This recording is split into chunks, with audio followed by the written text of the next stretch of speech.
Time now for sports on 104.7 The Cave. Here's Ned Reynolds. Mike, the intern, Ned Reynolds, back in the studio, halfway point of the week. Rashee Rice released from his stint in county jail in Texas, and hopefully the lesson learned here is that he's got a driver 24/7. Well, hopefully that has been the case. I'm a little disappointed with the way he departed the incarceration in the Dallas area. Anyway, he had 30-day sentence in jail for a parole violation. The parole violation was the fact that he tested positive for one of the drugs in marijuana, so hey, that's a no-no. Anyway, upon his dismissal from jail yesterday, there was a gaggle of reporters there. This is Rashee Rice, for heaven's sake. He's an NFL player. What did he do? Took off running. And he ran away from the media, ran to his car, and got off and drove away.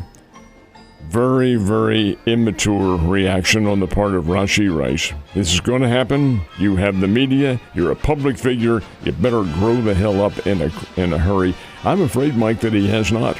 And that kind of behavior right there, running away from the media. He's going to have the media if he plays, if he makes the team. And I'm quite sure with their situation that the Chiefs will keep him. But that kind of behavior, that ain't going to go. He needs Andy Reid and some of these others to get with him quick. I totally see where you're coming from. I just want to play devil's advocate, though. Got to consider the fact that this guy's been in county for 30 days. He's got these two guys, just their cell phones up and in his face as he's getting released. If I had been in that situation, I'd have been running too, said, get out of my face. The first thing I'm doing is going home and taking a shower. No, what you could do, however, is behave with ethics and say, gentlemen, or ladies, or whatever the situation might be, excuse me, I don't really feel like talking right now. Please, if you will, give me some ground. That's all you have to say. Give him the KY1 and walk away. There's nothing wrong with that.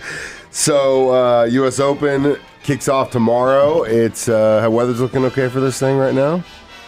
Weather's looking okay? No, the weather doesn't look okay. Tomorrow and Friday are expected to be very... You have to understand Shinnecock Hills, where they're playing. It's out on New York's Long Island, and it's right there on the Atlantic Ocean.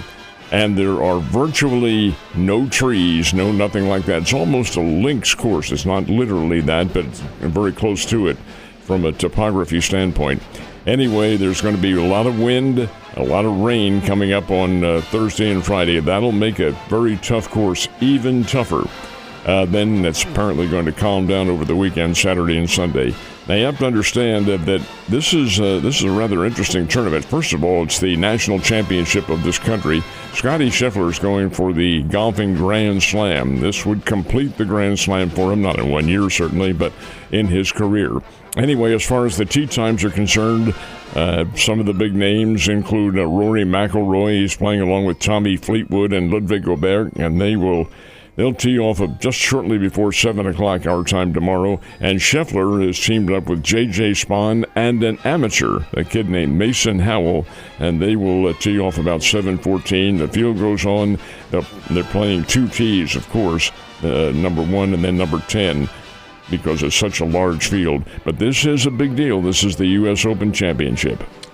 Yesterday, we had some more action in the College Baseball World Series.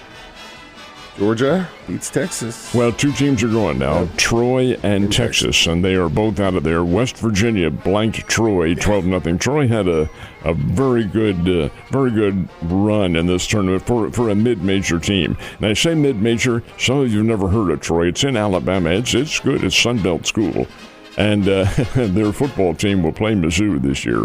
I think it's Mizzou's second or third game, I'm not sure. But Missouri and Troy, and they've played before. And Troy beat them in Alabama, but that was about 20 years ago. Well, things have changed since then.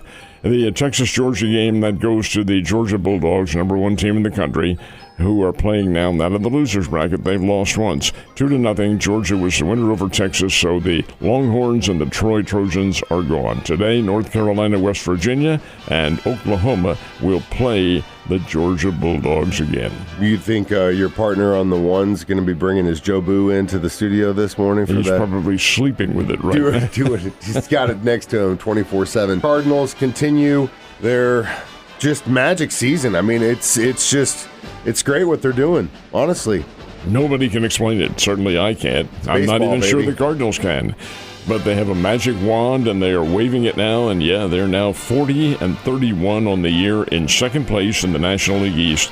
Cardinals win again, beat the San Diego Padres last night 3-2. Andre Palante with a very big deal on the mound, and he went 7 innings, allowed the 2 runs and 4 hits, and struck out 6.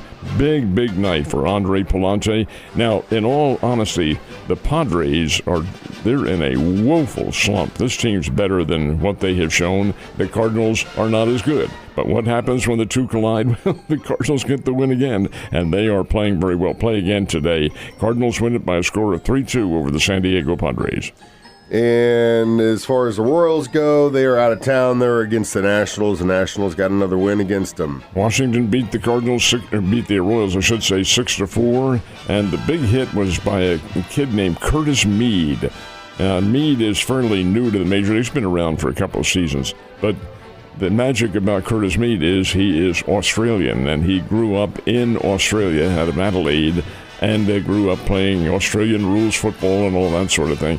But he also played baseball, and he's a pretty doggone good hitter. 3-run home run last night for Curtis Mead, and that was the big blow as the Nationals beat the Royals again 6-4, and those two play as well this afternoon. Now, the Springfield Cardinals didn't fare well at all out in Wichita. Played the Wichita Wind Surge, and the Wind Surge win by a score of 7-3.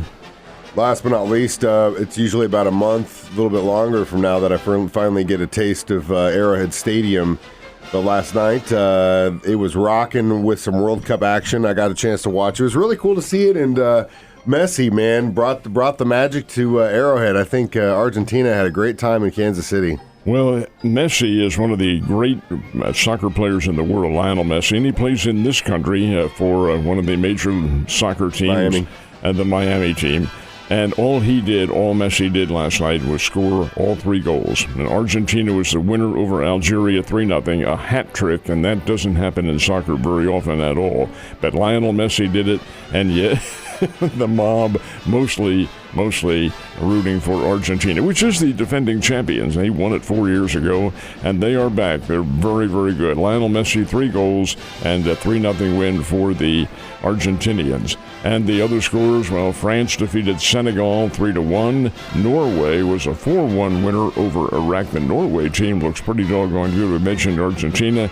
And then in the other final one, it was a win for Austria over Jordan. So indeed, the competition continues on today. Yeah, I've got Portugal playing, England's playing Croatia. That should be a good one this afternoon. These are all first-round games. And Panama's in there, Colombia too. So we got some more action today for sure, which has been awesome to watch. Ned, have a great day. See you tomorrow.